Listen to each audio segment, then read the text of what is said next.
ឡូបងខ្ញុំសង្សារសបញ្ញាបងសបញ្ញាគ្រោះថ្នាក់ចរាចរណ៍បងគាត់ស្លាប់បងនាំមកប៉ាគាត់ណាបងម្ដាយបានមកដល់ហើយ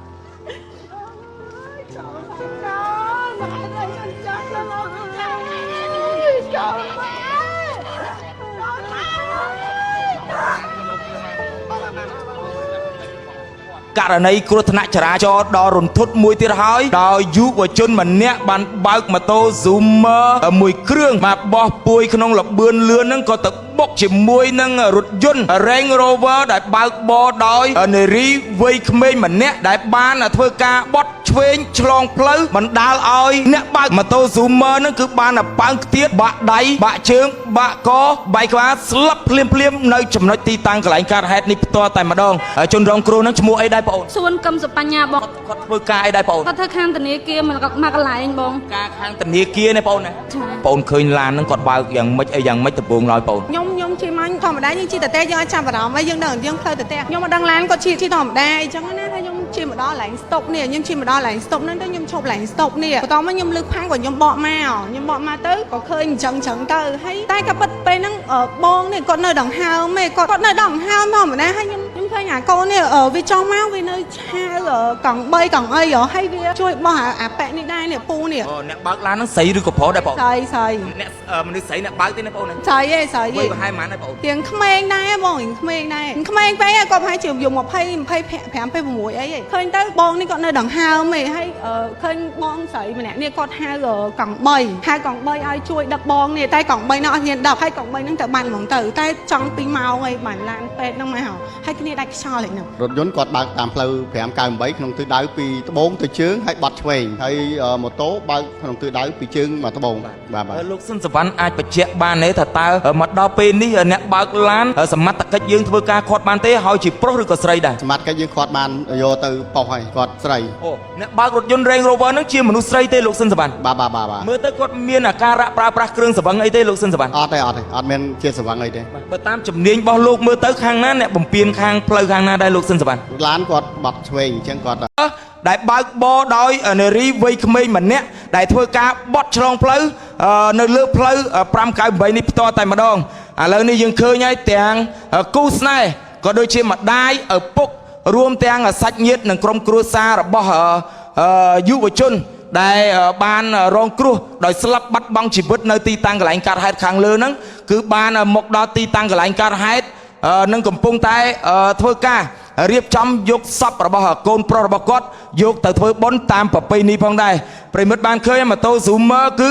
ខ្ទេចនេះបាទឲ្យកាងឡាន Range Rover នេះបាទគាត់ណាកាងឡាន Range Rover នេះគាត់កាងឡានខាងមុខនេះបងប្អូនបាទ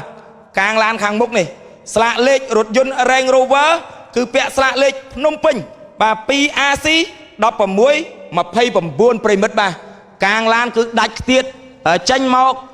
លើផ្លូវមួយចំហៀងទៀតហើយម៉ូតូបាទរបស់យុវជនខាងលើហ្នឹងបាទនេះស្បែកជើងរបស់គាត់ប្រិមិត្តបាទស្បែកជើងគឺទៅជាប់ជាមួយនឹងម៉ូតូតែម្ដងហើយនេះបាទនេះគឺជាស្លាកលេខប្រិមិត្តបាទស្លាកលេខម៉ូតូ Zoomer ភ្នំពេញ 1DO បាទ7524ប្រិមិត្តបាទឥឡូវបងខ្ញុំសង្សារសបញ្ញាបងសបញ្ញាគ្រោះថ្នាក់ចរាចរណ៍បងគាត់ស្លាប់បងនាំមកប៉ាគាត់ណាបង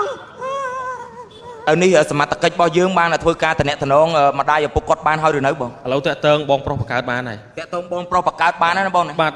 ចុះម្ដាយឪពុកគាត់បានដឹងហើយឬនៅបងឥឡូវនេះតាក់ទងបានតែលេខបងបង្កើតបងប្រុសគាត់ណាគាត់នៅក្នុងពេញហ្នឹងដែរឥឡូវគាត់ចេញមកដល់កន្លែងកើតហេតុហ្នឹងឥឡូវណាបាទបងបាទសពជនរងគ្រោះមិនឈ្មោះអីដែរបងឥឡូវខ្ញុំមិនទាន់បានច្បាស់ដែរទេបានតែលេខមកជាហ៊ានសិនទេណាជាស្រ័យបាទឥឡូវយើងតាក់ទងគ្រួសារគាត់បានណាបងបានម្ដាយបានមកដល់ហើយ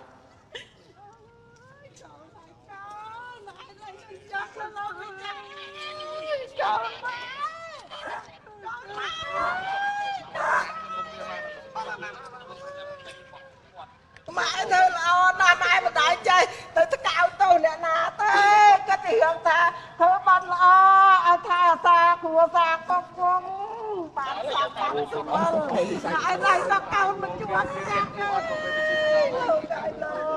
ក ជនរងគ្រោះហ្នឹងឈ្មោះអីដែរបងអូន សួនកឹមសុបញ្ញាបង គាត់ធ្វើការអីដែរបងអូន គាត់ធ្វើខាងធនាគារមកកន្លែងបង ការខាងធនាគារណាបងអូនណា ចា បងប្អូនអាចជំរាបពីហេតុការណ៍បន្តិចមើលបងអូនឃើញឡានហ្នឹងគាត់បើកយ៉ាងម៉េចអីយ៉ាងម៉េចដំបូងឡើយបងអូន ខ្ញុំជិះមកធម្មតាយើងជិះតតែយើងអត់ចាំអារម្មណ៍ហើយយើងដឹងយើងផ្លូវតតែខ្ញុំមកដឹងឡានគាត់ជិះធម្មតាអីចឹងណាហើយខ្ញុំជិះមកដល់កន្លែងស្តុកនេះខ្ញុំជិះមកដល់កន្លែងស្តុកហ្នឹងទៅខ្ញុំឈប់កន្លែងស្តុកនេះបន្ទាប់មកខ្ញុំលឺផាំងក៏ខ្ញុំបកមកទៅក៏ឃើញអញ្ចឹងទៅហើយតែក៏ពិតពេលហ្នឹង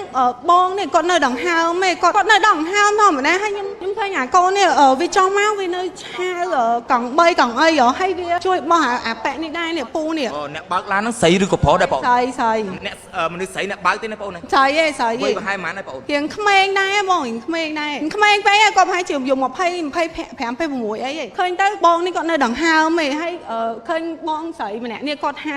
កង់3ឲ្យជួយដឹកបងនេះតែកង់3នោះអត់ហ៊ានដឹកហើយកង់3ហ្នឹងទៅបានហ្មងទៅតែគ្នាដាច់ខ្យល់ហ្នឹងបងនេះផត់បាទខ្ញុំឃើញប៉ូលីសហ្នឹងហៅគាត់ទៅណាខ្ញុំមិនដឹងឯងឃើញតែប៉ូលីសចាប់គាត់ទៅតែប៉ុណ្្នឹងឯងហ្មង អរគុណច្រើនបងអូន ចាំបងចាំបង លោកស៊ិនសវណ្ណលោកអាចឲ្យជួយជម្រាបពីហេតុការណ៍គ្រោះថ្នាក់ចរាចរណ៍ដែលបណ្ដាលឲ្យយុវជនម្នាក់បានស្លាប់នៅចំណុចទីតាំងកន្លែងកើតហេតុហ្នឹងថាតើឡាន Range Rover ហ្នឹងគាត់បើកពីណាហើយម៉ូតូធ្វើដំណើរពីណាដែរបានបុកគ្នាបណ្ដាលឲ្យមនុស្សម្នាក់ស្លាប់ហ្នឹងលោកស៊ិនសវណ្ណ បាទ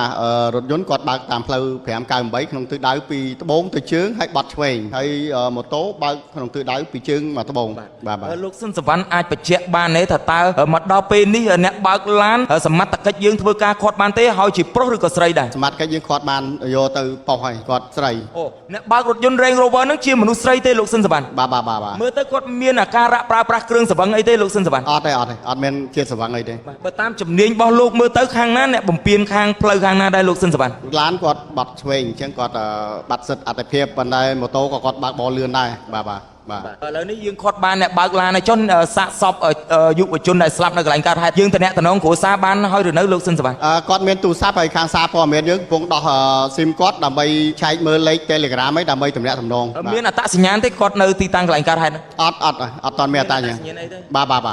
អរគុណច្រើនលោកស៊ិនសវណ្ណអរគុណមែនតើបាទនេះគឺជាការបញ្ជាក់របស់លោកស៊ិនសវណ្ណលោកបានបញ្ជាក់ឲ្យអ្នកបើក Range Rover ខាងលើនេះគឺជាមនុស្សស្រីប្រិមិត្តបាទគឺបានបើកធ្វើការ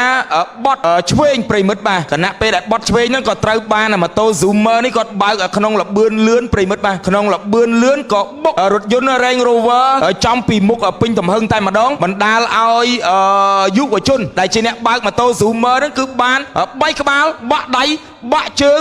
ស្លាប់នៅក្នុងថ្លុកឈាមនៅចំណុចទីតាំងកន្លែងកើតហេតុនេះផ្ទាល់តែម្ដងនេះគឺជាទស្សនវិជ្ជាម៉ូតូប្រិមិត្តបាទម៉ូតូរបស់ជនរងគ្រោះហើយស្បែកជើងនេះប្រិមិត្តបាទស្បែកជើងរបស់ជនរងគ្រោះបាទដែលបានស្លាប់នៅទីតាំងកន្លែងកើតហេតុគឺទៅនៅលើម៉ូតូហើយបាទសាកសពរបស់ជនរងគ្រោះគឺខ្ទាតពីទីតាំងកន្លែងកើតហេតុនេះប្រហែលជា5ម៉ែត្រប្រិមិត្តបាទ5ម៉ែត្រនៅចំណុចទីតាំងកន្លែងកើតហេតុនេះបាទអរគុណប្រិមិត្តសម្រាប់ការទស្សនានិងការតាមដានខ្ញុំបាទសវណ្ណធីរួមជាមួយនឹងក្រុមការងារសូមលំអរកាយនិងសូមគោរពលាប្រិមិត្តបានឃើញឥឡូវនេះម្ដាយក៏ដូចជាឪពុករួមទាំងសាច់ញាតិរបស់ជនរងគ្រោះដែលបានស្លាប់បាត់បង់ជីវិតបានមកដល់ទីតាំងកន្លែងកើតហេតុហើយក៏កំពុងតែធ្វើការអុជធូបដើម្បី